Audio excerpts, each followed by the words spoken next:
नमस्कार दर्शकों, मुद्दा गर्मा गर्म प्रोग्राम लेकर एक बार फिर मैं आपके समक्ष हाजिर हूँ। जैसे कि आप सब लोग जानते हैं कि देश में जीएसटी का मुद्दा बहुत गर्म है। आपको मालूम होगा कि जब यूपीए सरकार थी तो एनडीए ने उसका विरोध किया और जब एनडीए सरकार थी तो यूपीए ने उसका जम के विरोध किया। वन इंडिया वन टैक्स, हर पार्टी हर दल इसका श्रेय लेना चाहता।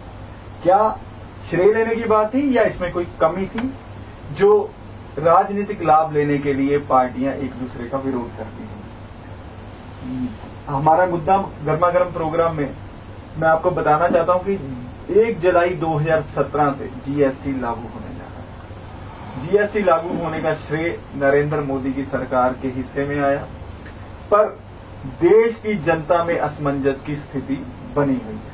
देश की जनता जानना चाहती है कि जीएसटी लागू हुआ है तो इसका हमें फायदा होगा या नुकसान होगा। आज मुद्दा गर्मा गर्म में हम इस विषय पर चर्चा करेंगे। मुद्दा गर्मा गर्म में हमारे साथ जीएसटी विषय पर चर्चा के लिए मौजूद हैं सरदार अवनीत सिंह जी, जो पेशे से चार्टेड अकाउंटेंट हैं, श्री एफएस धीमान जी, जो टैक्स लॉयर हैं, और सरदार सरबजीत सिंह पारस जी, जो जनरल सेक्रेटरी हैं व्यापार मंडल मोहाली के।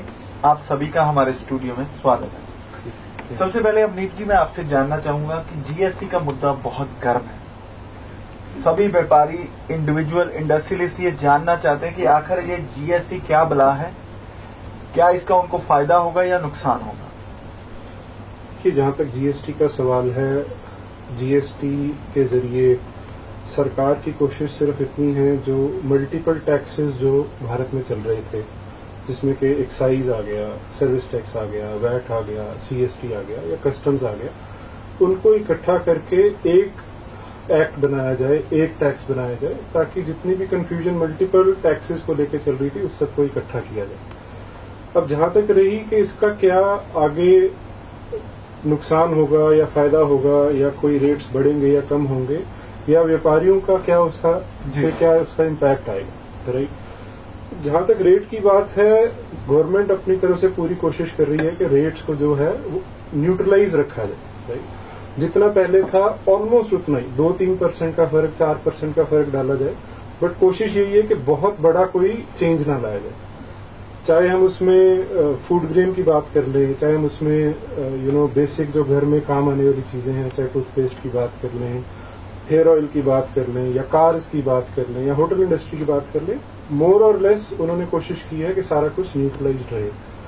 जहां तक व्यापारियों की बात है, डेफिनेटली उसमें थोड़ा सा भी चैलेंज है।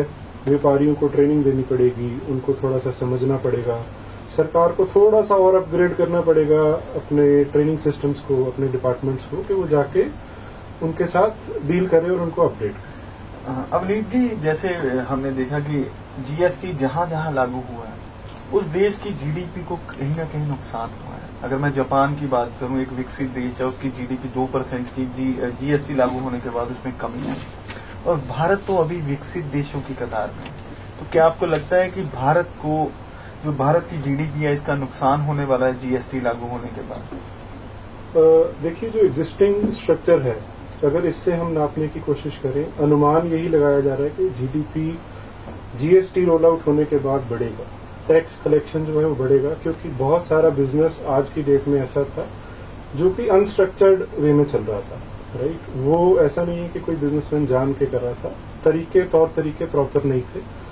जीएसटी के आने के बाद थोड़ी सी कंप्लायंस बढ़ेगी, जो छोटे बिजनेसमैन हैं उनको थोड़ी सी इनिशियली तकलीफ होगी, बट कारण यही है कि सरकार चाहती है वो मेन स्ट्रीम में आए, अपना टैक्स प्रॉपरली जमा करें। उससे अनुमान ये है कि जीडीपी की भी ग्रोथ होगी भारत। धीमान साहब, मैं आपसे पूछना चाहता हूं कि जैसे अमीर जी ने बताया कि जीडीपी की ग्रोथ बढ़ेगी, तो हमारे जो व्यापारी लोग थे, जैसे इन्होंने बताया कि अनस्ट्रक्चरल था हमारा सारा सिस्टम, तो व्यापारियों को टैक्स देने की आदत नहीं है, उनको बिलिंग करने की आदत नहीं है, तो कैसे वो स्ट्रीमलाइन में आएंगे, कैसे काम चलेगा? क्या उनके व्यापार ठप नहीं हो जाएंगे?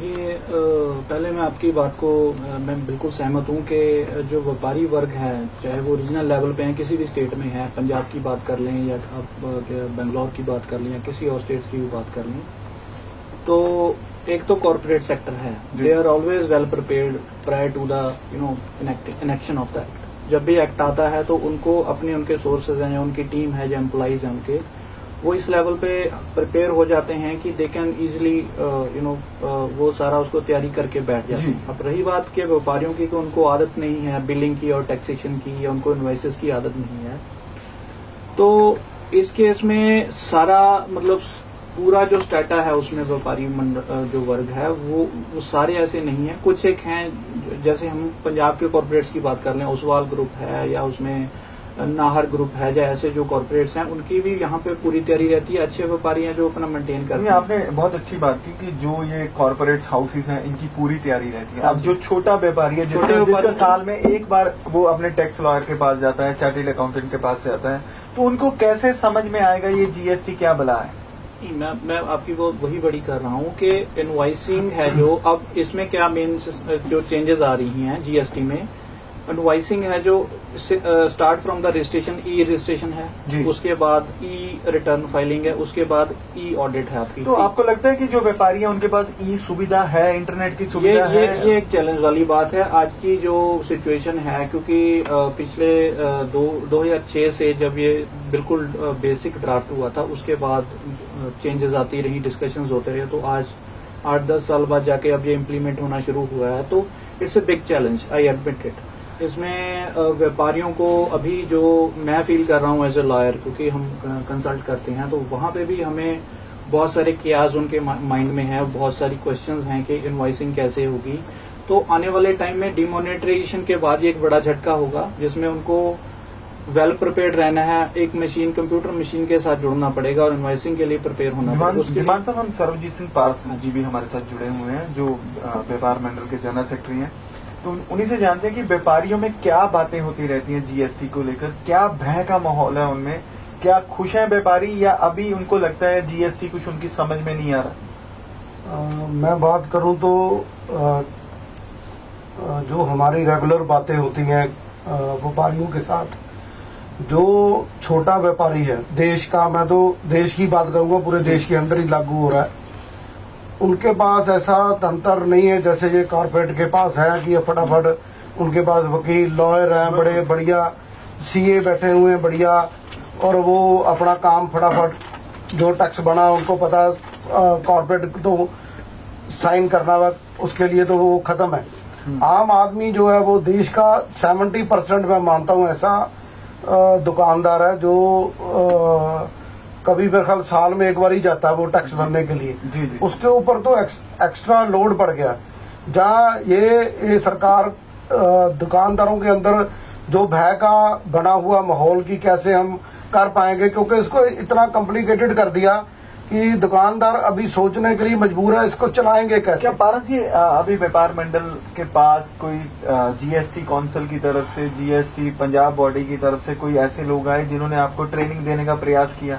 हाँ, उसके लिए हमारे साथ excise and taxation department Punjab के जो पहला कैंप हमने मोहाली में लगाया, 2 कैंप लगा चुके हैं जी, ताकि जो छोटे व्यापारी को उसके अंदर समझाया जा सके कि कैसे जीएसटी को तो कितने व्यापारी चलाना है। हुए उस कैंप में? उस कैंप में तकरीबन क्या आपको लगता है कि हर छोटा व्यापारी जो खुद दुकान पे बैठता है वो खुद आके कैंप अटेंड कर सकता है? क्या उनको आपकी तरफ से कोई कोशिश की जा रही है कि उनको समझाया जाए कि जीएसटी क्या चीज है? ऐसे है, हमारी तरफ से तो कोशिश चल रही है। हमने अपने जड़े 5 बंदे जो ट्रेनिंग दिलवाई है एक्साइज एंड टैक्सेशन डिपार्टमेंट से, जो हम व्यापारी और कल को कोई व्यापारी अगर कहीं गलती भी करता है तो उसको बैठ के हम गवर्नमेंट के साथ बैठ के उसको ठीक करा सके। अवनीत जी, अभी इन्होंने बहुत अच्छी बात की कि अगर व्यापारी कोई गलती करता है तो हमने पढ़ा है जीएसटी में कि सजा का प्रावधान भी है जी। तो अगर कोई व्यापारी गलती करता है तो क्या किस किस तरह की सजा का प्रावधान है इस एक्ट में? देखिए, पहली चीज ये है कि जो सजा के प्रावधान है वो उस लेवल पे है जहाँ पे कि इंटेंशनल चोरी हो रही है, जो रिपोर्टिंग में एरर्स हो रहे हैं, मतलब किसी ने गलती से कुछ गलत रिटर्न भर दिया तो उसको करेक्शन के प्रावधान भी उसमें है, वो डेफिनेटली रहेंगे।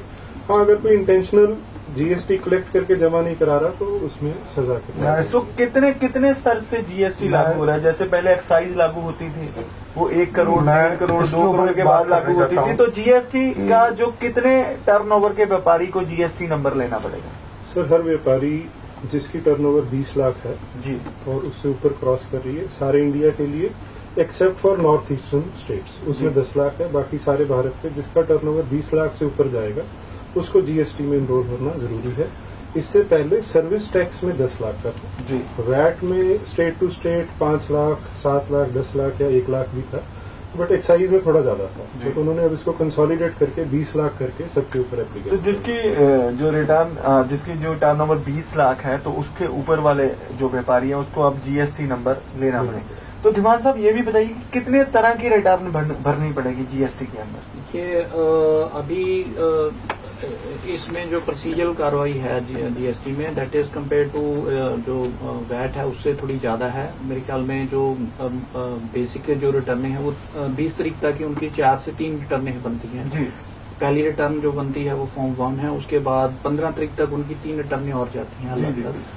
तो प्रोसीजरल कार्रवाई है जो बहुत ज्यादा है। अभी जो इम्प्लीमेंटेशन जो स्टेज है उस पे व्यापारियों को प्रॉब्लम्स भी आएंगी, क्योंकि सारी रिटर्न्स हैं जो इंटरनेट पे जानी है। जी सो देर इज नो प्रोविजन के पेपर रिटर्न है या फिजिकली जाके डंप करनी है वहां पे। तो ई फाइलिंग में कभी क्या होता है कि कुछ क्लैरिकल एरर आ जाती हैं या कुछ अनइंटेंशनल बातें हो जाती हैं। उसके लिए गवर्नमेंट अभी इतने ज्यादा प्रावधान नहीं बना रही है कि उनको सजा हो या उनके ऊपर फाइन हो। लेकिन एक चीज है कि जो मैं खुद एज अ लॉयर जो फील करता हूँ कि इनको ट्रांजिशन पीरियड देना चाहिए 1 या 2 साल का, कि उस ट्रांजिशनल पीरियड में अगर छोटे छोटे फ्लॉज रह जाते हैं व्यापारियों के, अनइंटेंशनल जो उनके एरर होते हैं, तो उनके लिए उनको थोड़ा डेलिबरेटली, क्योंकि ये एक इम्प्लीमेंटेशन स्टेज है, जी तो there must be a kind of cooperation between Paras ji, मैं आपसे पूछना चाहता हूँ कि सरकार एक दावा कर रही है कि जीएसटी आने के बाद इंस्पेक्टरी राज खत्म हो जाएगा। तो ये तो व्यापारियों के लिए बहुत अच्छी खबर है। क्या आपको लगता है कि सच में इंस्पेक्टरी राज खत्म हो जाएगा? जैसा कानून है वैसे तो हमको देखने को नहीं लग रहा अभी, क्योंकि सभी दुकानदार इसीलिए परेशान है कि ये इंस्पेक्टरी राज जो हमारे सिर पे ये बना ही रहेगा। तो ये बना रहेगा या बढ़ेगा? बढ़ेगा, क्योंकि आपने एक छोटी सी गलती की और हाँ, अगर मैंने छोटा दुकानदार हूं, अगर मैंने उसके अंदर कोई गलती कर दी जी, अगर मेरे को नहीं पता इसके अंदर क्या हो, जो इंस्पेक्टर बैठा वो हमको डराएगा धमकाएगा, चाहे कुछ भी नहीं है, अगर डराएगा धमकाएगा उसके अंदर कुछ भी वो ले ले दुकानदार से लेगा, तो कुछ ना कुछ लेन देन उसमें बढ़ेगा। सहमत है कि इंस्पेक्टरी राज बढ़ेगा या कम होगा? क्या क्या विचार है आपके? देखिए, इसमें थोड़ी सी एक मैं बात ऐड करना चाहूंगा। अभी जो एग्जिस्टिंग एक्ट है पूरे भारत में, वैट एक्ट जो चल रहा है, उसमें हर एक जो इंटरस्टेट सेल है उसमें सी फॉर्म चाहिए, जी जी जी, ब्रांच सेल में एफ फॉर्म चाहिए, आपको जे फॉर्म चाहिए, राइट। उसमें बहुत ज्यादा इन्वॉल्वमेंट होती थी जब हम बार बार डिपार्टमेंट जाते थे और वहां पे हमें कठिनाइयां आती थी। जी विद जीएसटी एक्ट ये सारे फॉर्म जो हैं वो खत्म हो जाएंगे, कोई भी फॉर्म नहीं चाहिए और इंटरेक्शन डिपार्टमेंट से भी बहुत कम हो जाएगा। जी। सो मेरे हिसाब से ये इंस्पेक्टरी राज थोड़ा सा नीचे आना चाहिए इन रूटीन नहीं। में। अब मैं पीछे हमें देखा कि मॉडरेट क्रेडिट जो हमें लेना होता है, इनपुट टैक्स क्रेडिट भी हम बोलते हैं, तो इंस्पेक्टर के पास तो तब भी जाना पड़ेगा, क्योंकि अगर हमने रिफंड लेना है, हमारा कोई रिफंड बनता है, तो कैसे मिलेगा रिफंड? मिलते हैं, इस चर्चा को आगे बढ़ाते हैं एक ब्रेक के बाद।